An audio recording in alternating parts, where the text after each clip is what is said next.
Welcome everybody to this webinar about Orange Data Analytics. This is the fourth Orange webinar. My name is Frederik Boeckhaert. I'm product manager with Orange, and I have the pleasure of presenting you this presentation together with our two top experts on data analytics, Lexian Moore and Geert Verwan. First, some practical information. This session will be recorded and will be shared with you later on. It will take about 40 minutes. And at the end, we'll have some time to respond to your questions. So if you have any remarks or questions, please introduce them into the chat and we'll respond them later on. So the topic of today is about how analytics can help contribute to recover from a crisis. And we'll address 5 topics. First of all, I'll explain you high level why data analytics is useful for your organization or company. Secondly, I'll explain what is the impact, of course, of this extreme conditions we're living in today, and how this should be addressed thanks to data analytics. And then we'll present you some use cases that probably will inspire you and provide you with some new ideas, some insights to address this challenging context. It will be about, first of all, about mobility, a second number of use cases about retail, and last about tourism. Yes. Why is data analytics important? First of all, let's talk about the context. We've seen that since 2015, the majority of data is generated by consumers, 70%, while only 30% is generated by enterprises. Within Orange Group, we forecast there will be a change where the large majority of the data will no longer be produced by consumers, but by the company. And this is mainly driven by, next slide please. This is mainly driven by the fact that through the digitalization, through Internet of Things, where more and more elements are connected to the internet, and also, of course, through smart cities, that companies and governments will have the majority of the data available 10 times in 1 decade, 10 times more data available by within 1 decade. And of course, this provides a lot of opportunities because the raw data as such is not valuable. It's of course becoming valuable if you can translate this raw data into relevant insights that can contribute to your decision making. Next slide, please. And what are the benefits of translating this data? First of all, it's about trying to generate new value, added value, by creating or adapting services, by adding new services. A second contribution is about increasing your processes, making sure that operationally you can lower the costs and gain in efficiency. The third benefit of data analytics can be that thanks to your new insights, you can really improve the relationship with the customer and increase the customer experience. And a fourth pillar that can contribute to your business is the fact that data analytics can provide you some new insights on the profile and the behavior of your customers. So you have a better knowledge of your customers and you're able to adapt your communication and campaigns to them. Yes. There's a survey of IDC that shows that companies and governments that invest in data analytics when they invest in 3 of the 4 elements that are listed here, they have a benefit. And what are these 4 elements? First of all, it's important that you invest in new data sources. So typically, many companies and governments use internal data, but it's also important that you use data from the outside, open data, but also data provided by other suppliers, which can enrich your insights. The second element that can increase the value is by applying new analytic techniques, typically artificial intelligence or predictive modeling, where you can really, instead of just analyzing historical data, try to really predict what will happen in the future. The third driver of value in context data analytics is new metrics. Typically, things like financial data, costs are measured, but new elements, for example, customer happiness or employee happiness or impact on environment are criteria, are metrics that could really enrich your analytics. And a fourth element that can increase the value is if you share these insights with additional users.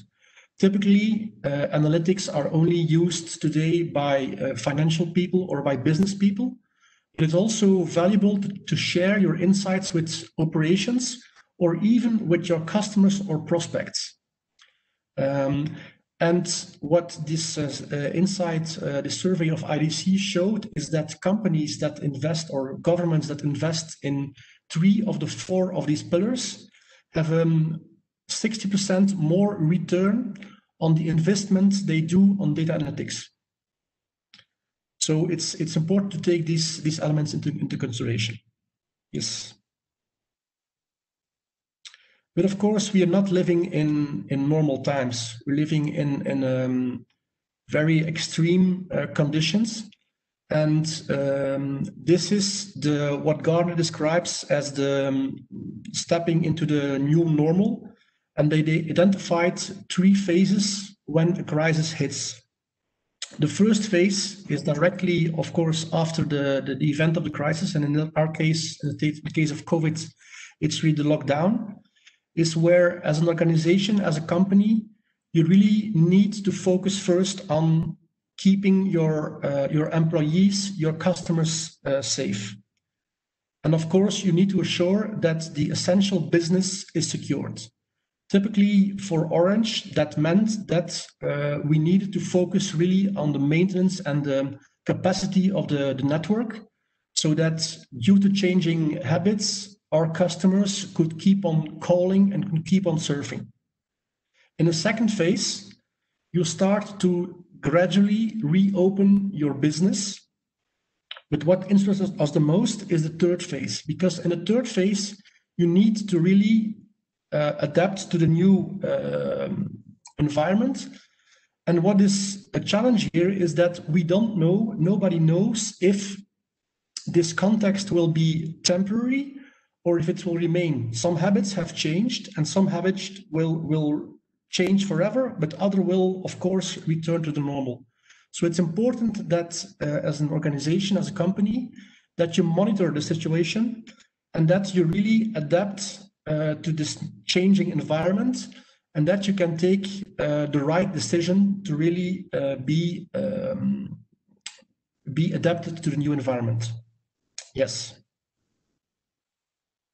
Here you see some examples that show that through the COVID, in fact, our full society has changed. And we don't know which elements will remain or which will change. It's really on all segments of our society, real living, that there is a difference.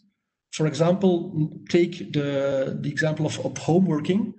This changes, of course, the way we interact with our employees. But it also changes, for example, the way we interact with our families, with our friends.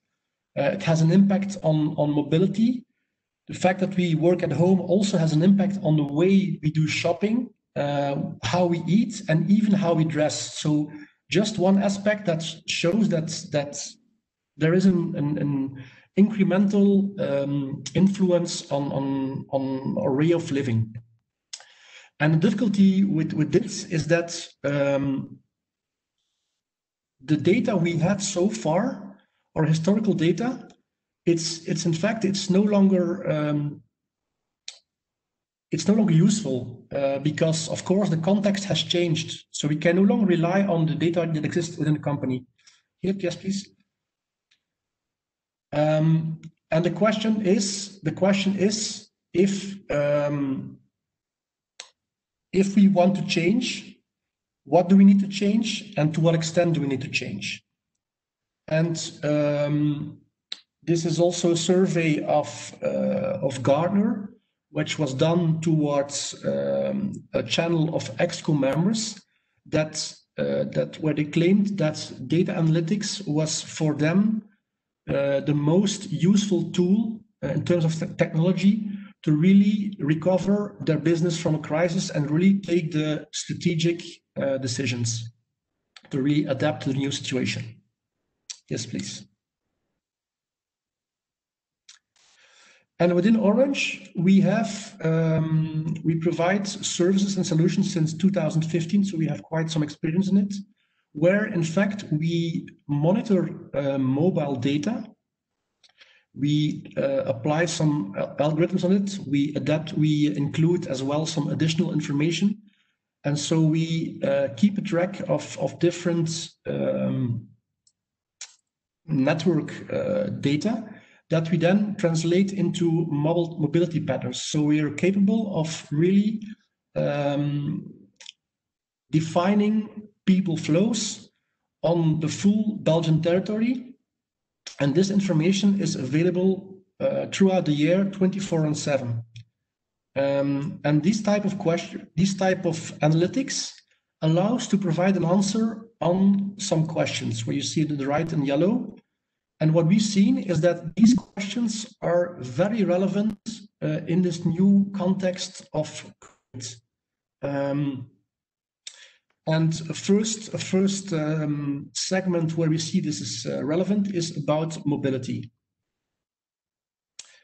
Of course, like I explained, COVID has really changed the way people move, has also impacted the transportation. For example, what we see is that people use less public transport because they are afraid of contamination. They use more the car, so in self-drive mode. We notice also an increase of the use of the bicycle.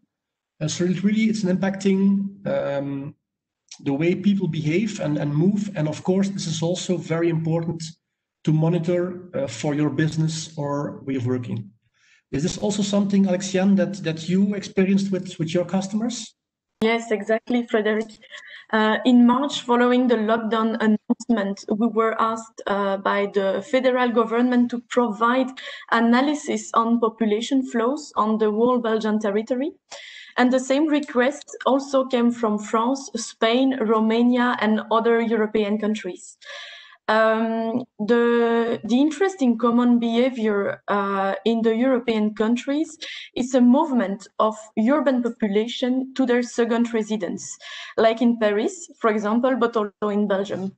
For example, on the graph, you can see that the city of Knock is used to welcome visitors during the weekend periods. And with the lockdown announcement, the experience a massive in the number of people staying at night during the confinement. So we assume that people were coming to their and this information is only based on mobile data analysis. Why this information is interesting for local government? The city needs to welcome this new population and anticipate the new visitors' attendance. So this population needs to meet the living habits, of course, like food, medicines, basic necessities such as water, gas, electricity, and so on. And that means that distributors, supermarkets, pharmacies, hospitals must adapt local resources to the population increase. And in this context, mobile data can help to anticipate logistic requirements, but also give further information in population attendance in certain area. There were very few data available in that period and real-time data to understand such behavior change. Geert, do you have a use case explaining the population attendance in certain area thanks to mobile data?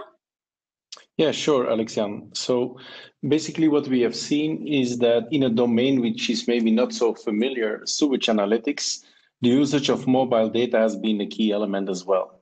So in sewage analytics, scientists, they analyze the sewage water. And basically they determine several things in it, like everybody has read in the newspaper the content, or let's say the proportion of cocaine that is found in the sewage water here in Antwerp, for example. But more specifically, nowadays, that data scientists, they actually look at the number, or let's say the infection rate, the COVID-19 infection rate, also in our sewage water. What is this why is this so relevant nowadays? That is, you need to know the number of people that were present in the geographic area that is actually delivering that sewage water. So mobile data is now used in order to help the scientists to determine what kind of population was present at a certain point in time. And that is really crucial, of course, for the current situation that we are in. You cannot just rely on the typical number of inhabitants that are living in a certain area. No, you need to have accurate, let's say almost live, in this case it was not live, but very accurate data of the last few weeks where people were actually staying. So we have seen in the news as well that students, whether they went home or not, well, of course, that has an enormous impact on cities like in Antwerp and in Leuven, if you need to determine how people were present in a certain area. This as one of the examples of using mobile data for a density of people. Thank you, Geert. A second domain where we see a huge impact is, of course, about retail. This was already vertical under a lot of pressure. And here we see the revenue figures on data from Eurostat, where from the full European Union. And we see, of course, during the first wave, a huge drop in the revenue. When you go do a deep dive, and this is the figures comparing August with September with August. Of course, there is also taken into account the seasonal effect. But what we see is that in average, there is a drop of 2%. But what is very, to me, was surprising is that also on, for example, some verticals like pharmaceutical or mail orders and internet, even there is a negative impact on the revenues due to COVID. And also, so the -2% in revenue all over Europe. For Belgium was even the country which was the worst impact, the most impacted through COVID, with a percentage of -7.4%. Alexiane, do you have as well such a use case with your customers? Yes, exactly. The crisis has impacted the frequentation of commercial areas, of course, and has deported the attractiveness, the attractive area to other area, because people behavior has changed, and people are doing home working, and they won't do shopping anymore in their working area. They stay in their local area. So that means that retailers need to adapt the location and of the point of sales. so of the shops they have, and identify the best location according to the attractiveness of high potential areas.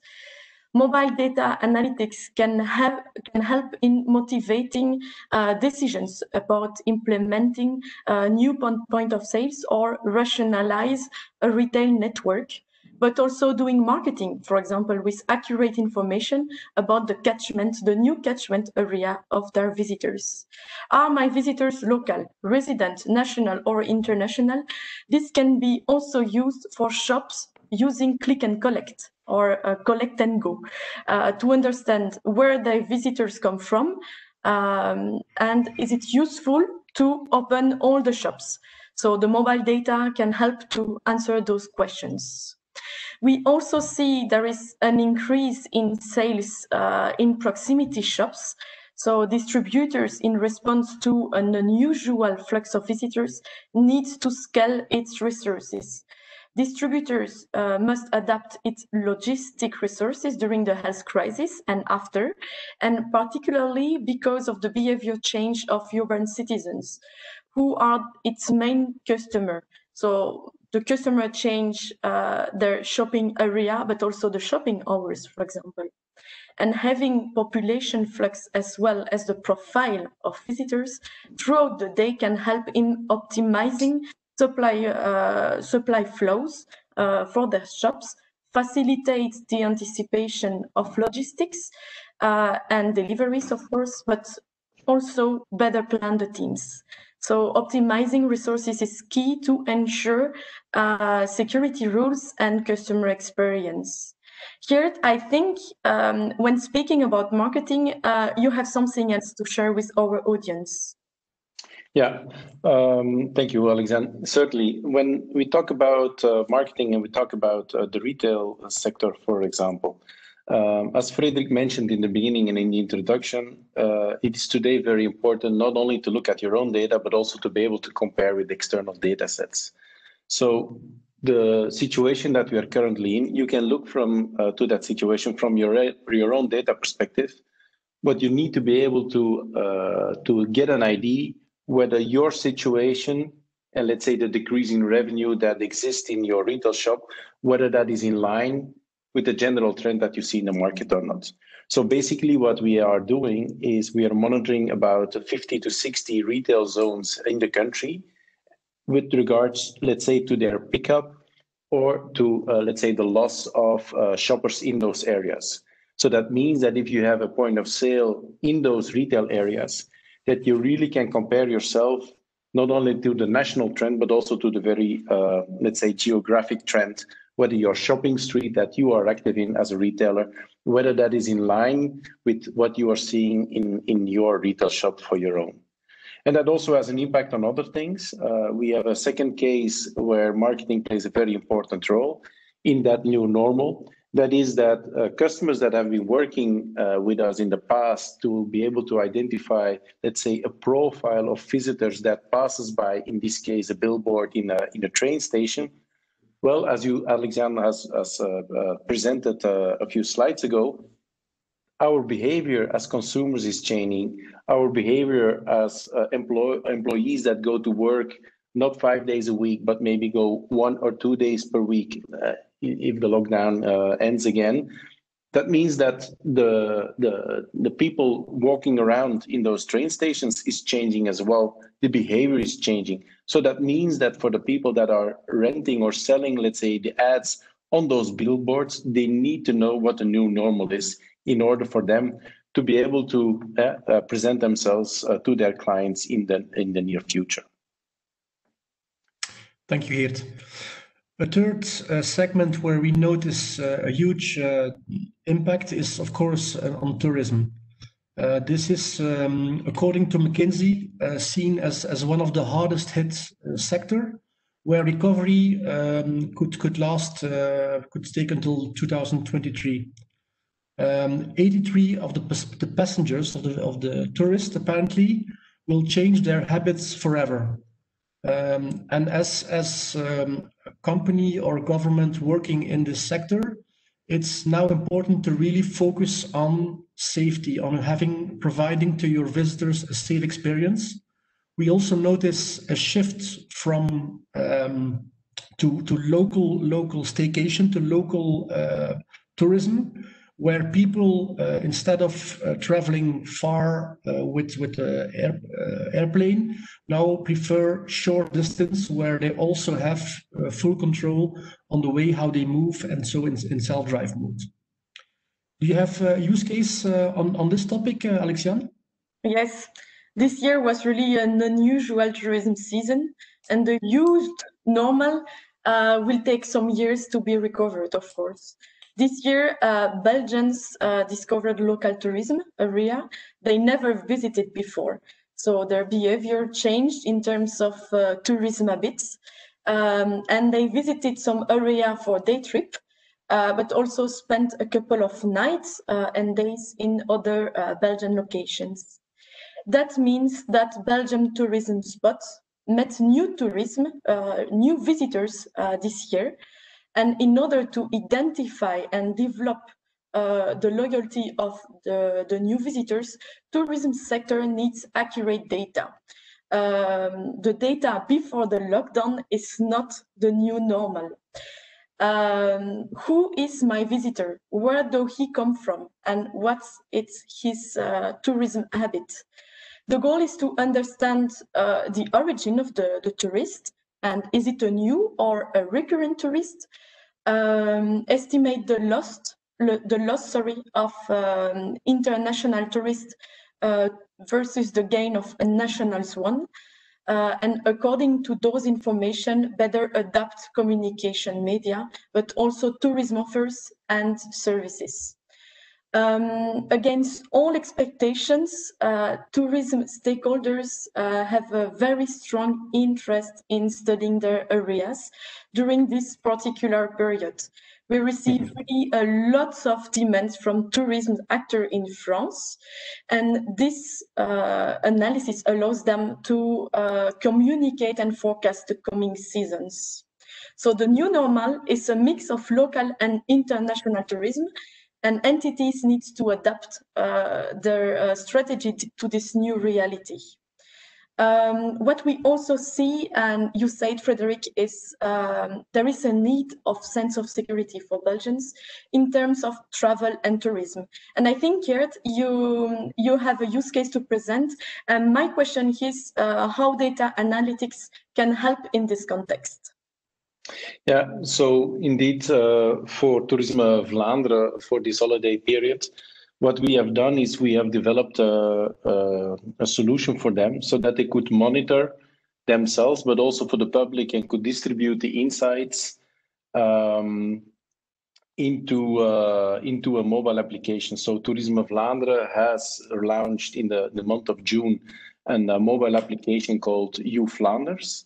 And basically what we have done is we have a live monitor that is, by the way, still online, that refreshes every 5 minutes, and that provides a patchwork pressure map of how many people there are at a certain space, at a certain area within Flanders. So this is really one of the tools, and the minister said herself, this is as important as all the other security measures. If you know that, for example, or when people were challenging themselves during summer, shall I go to the coast, yes or no, to the seaside, yes or no, they had the possibility to look online, to go online, and to prepare their visit and identify whether there were certain hotspots where there are really too many people at that point in time within the country. So the live crowd monitoring services that we have implemented and developed for them are really a crucial insight for the Flemish government in this case, really to make sure that the staycation can happen safely. Thank you, Geert. So these were the use cases that we found interesting for you. So what's next? So it's important as a company, as an organization, to now think about what will be, seeing the new context and the changing environment, what will be for my business, for my organization, what will be the new normal, and what are indeed the insights I need to really to address these new challenges I have. So I don't know, Brikena, if there are any questions about this session in audience. Yes, I have one question here, and it's up to which detail goes the info provided by monitoring systems? Maybe here you can answer that one. Sorry, I did not fully get the point. So the question is which? Up to which detail goes the info provided by monitoring systems? Yeah, so basically what we do is it's a little bit different, or let's say based on the use case, but we provide a geographic map to the point of interest. So for example, we have done crowd monitoring services at the coast, but also in cities. So if you have an area that, for example, the police department is interested, we map that with our network of Orange, and then we really determine, let's say, a geographic area. For example, the Grand Place, the Grote Markt in Antwerp, that's really an area that can be considered as one geographic element to which we can have precise monitoring. So that's a little bit the geographic area that you should consider as the minimal granularity of geographic space. I hope that's an answer to the question. Is there any other question about from the audience? I have another question here, and the question is: to what extent could you retrieve data in time months more? Maybe I can answer this one. So in terms of time of data, the data is always there. So we can provide you the data 24/7 throughout the year. And we also have the data available from the past. So we keep track of a history of 18 months, which allows, of course, always to compare the current situation with the past, which is always very relevant. So the data is always there. Yeah, another question, Brikena? Not for the moment.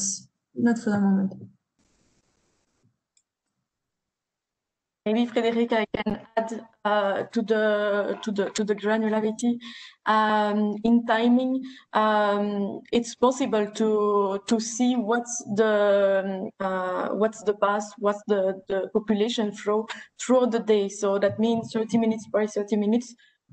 What's the number of population I have in my area? So this gives the information throughout the day, but then we have the information for the months, for the year, and as you said, we can go in the past and do analysis in the past. We received here another question about data privacy. So here the solution monitors mobile data. Is this in compliance with the privacy regulation? Alexiane, can you take this one? Yes, lots of our contact and our customer ask us, what about data privacy? Of course, we speak about mobile data, and Orange is deeply committed to comply with the recommendation of data privacy protection agencies. And anonymization is ensured with unique algorithm, making sure that personal information has been removed irreversibly. So data analytics solutions strictly comply with the GDPR rules. Okay, thank you, Alexiane. Any other questions, Brikena?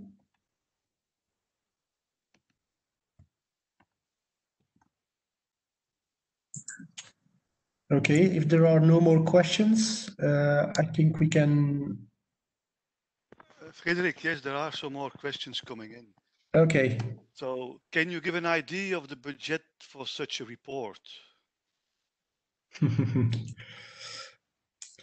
Of course, it all depends on the complexity, but let's say we can already provide a basic report for around from 2,500 euros. That's really a basic report, which can provide some first insights. If I can add to that, the criteria or the parameters that are important here are, let's say, the length of timing that you want to monitor. Would you like to monitor an event of a weekend or 18 months? Would you like to monitor a small geographic area or a large geographic area? So these are two important parameters that play a role. And then another one is we basically have developed a number of different types of countings. I can give you a few examples. We can count shoppers, people that go shopping. We have day tourists, we have staying tourists. So the number of complexity that you would like to monitor in your area also plays a role. So these are, let's say, the parameters that are evaluated with our customer before we start, and that drives pricing.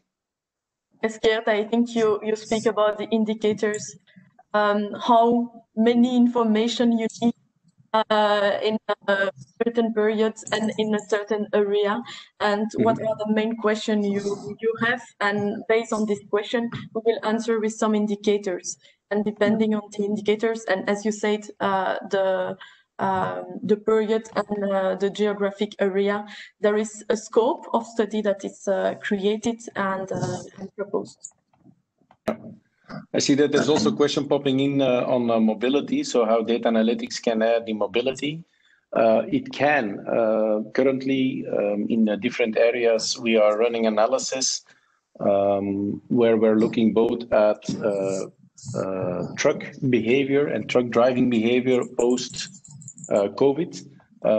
So it really can help to identify, let's say, traffic pressure, how trucks are driving to a city, around a city, in a city, and things like that. So yes, indeed, data analytics helps a lot. And the major advantage that we have in here is that we have a history. So we don't have to invest, let's say, anything in hardware at the moment. No, we can go back in time, compare how it was last year, compare how it was at the beginning of COVID, during the first lockdown, during a second lockdown, and after those periods. So indeed, big data helps a lot. We have some other question also. For example, here I have a question. Besides telco data, which other data are used? Yeah, so depends a little bit on the use case, but external open source or not data can be used as well. So external or other data sets are used in order to make a comparison.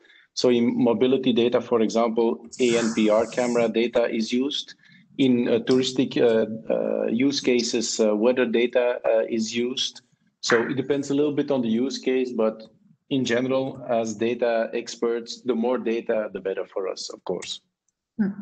Yes, the interest in is to gather different sources of data. So here we spoke mainly about the mobile data, so the Orange mobile network data. But of course, we can cross those data with Wi-Fi data, weather data, events data, but also revenue data for a retail company, for example, tourism information. So the goal is really to cross the information together and to create new indicators and answer better your questions. Yeah. So I see that there's still another question on, let's say, the delivery or the output, what we bring forward. Depending on the use case, if we are monitoring an event, for example, most of the cases, what we do provide is a live dashboard. So basically a dashboard on the web, let's say protected by username and password. If it's about really an analysis on different behaviors of that event, it's a report document. It can be online, but it can also be in PowerPoint, etc. but we also provide API connections directly into the data warehouse of our customers. And as you have seen with the U Flanders app, for example, that's typically an API integration where there's no front end being developed. For the mobility studies that we provide, this is really a document where we present the conclusions of our analysis to our clients.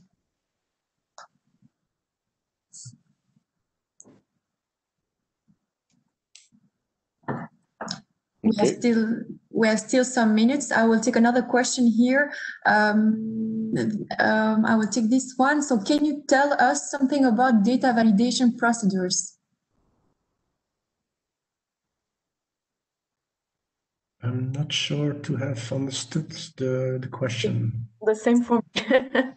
Yeah, so data validation, if we do data validation, the data that we have at Orange is in a significant part of the mobile data. But of course, it's not everything. There are also other telco companies in Belgium. So the way we validate data is, or that we have real external data sources available. We do field testing as well. So if I can give the example of elements that or analysis that we previously have done, if you're looking at the Sportpaleis, for example, in Antwerp, you know how many people enter the door because you know the number of people tickets that are sold.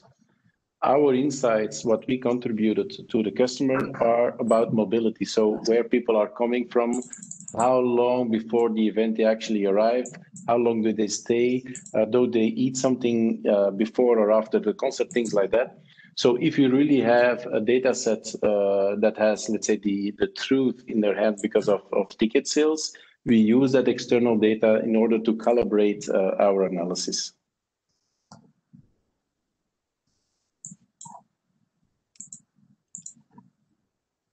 Any other questions, Bettina? Just checking. A lot of thank you. And also here I will take this other question. And what about persons coming from abroad? Maybe I can answer this one. Yeah. So we have the national and international people. International people connect on the Orange antenna. And we know we have the information concerning the probability of, for example, a Deutsche Telekom person is connecting to an Orange antenna, because there are some agreements between the telco operators between the countries. Those information are taken into account in the extrapolation we will do for the international people in our analysis. So international people are taken into account, and we know the country of origin of the international people. Perfect. I have a lot of older questions, so what I will suggest is to maybe end this session, and for all the other questions, I will give you an overview of all the questions, and it can be maybe interesting to answer it by mail. Okay, very good. Okay. So I think we can close here then. Thank you all for watching and be present on this webinar. If you have some additional questions, or if you have you want to organize a workshop with us to really discuss and think about how we can help you in taking this new decisions, strategic decisions in this new context, you can always send a mail to data.analytics@orange.be, and we'll get back to you. Okay, have a nice day and stay safe. Thank you, everyone. Thank you for Bye. Thank you. Talk to you later. Bye-bye. Bye.